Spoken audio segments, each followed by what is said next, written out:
பெருமானார் ஸல்லல்லாஹு அலைஹி வஸல்லம் தொழுக வச்சு விட்டு நேரா வீட்டுக்கு வந்தாங்க. வந்த உடனே பாத்திமா நாயை கூப்பிட்டாங்க. பாத்திமா, இது மாதிரி ஒரு பெண்ணுடைய ஜனாதா வந்துச்சு, நான் தொழுக வைக்க போய் நின்றேன், வானவர் ஜிப்ரீல் அலைஹிஸ்ஸலாம் தொழுக வைக்காதுன்னு சொன்னாங்க. கடைசியா அவருடைய கணவனை கூப்பிட்டு மன்னிச்ச உடனே அல்லாஹ் தஆலா அந்த கபரை சொர்க்க பூங்காவாக்கிட்டான், இவ்வளவு விஷயமும் நடந்துச்சுன்னு சொன்னாங்க. உடனே பாத்திமா நாய் என்ன செஞ்சாங்க, அன்பு தந்தை அல்லாஹ்வின் தூதரே கொஞ்ச நேரம் இருங்க நான் வந்துடுறேன்ட்டு ஓடிட்டு உடையாந்தாங்க. தாய்மார்கள் நல்லா கவனிக்கணும். இழைக்குது பாத்திமா நாய்க்கு. ரசூலுல்லாஹ் கேட்டாங்க, பாத்திமா எங்கம்மா போயிட்டு வர்றேன்? அல்லாஹ்வின் தூதரே, நேற்று இரவு உங்களுடைய மருமக பிள்ளை என்னுடைய கணவர் அலி ரலியல்லாஹு வந்து ரொட்டி சுட்டாச்சான்னு கேட்டாங்க. சுடுறதுக்குள்ள என்ன அவசரமா அப்படின்னு ஒரு குத்து குத்துனேன். ராத்திரி பூரா உங்களுடைய மருமக பிள்ளை என்னுடைய கணவர் சரியா பேசல.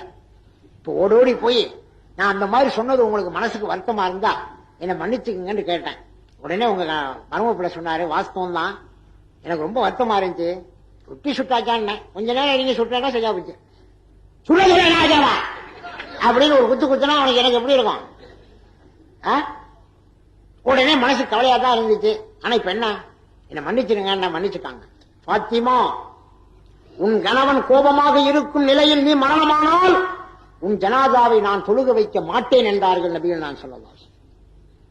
நல்லா கவனிங்க தாய்மார்களே, உன் கணவன் கோபமாக இருக்கும் நிலையில் நீ மரணமானால் நான் அப்ப உயிரோடு இருப்பேனே, ஆனால் உன் ஜனாதாவை நான் தொழுக வைக்க மாட்டேன் என்றார்கள் ரசூலுல்லாஹ்.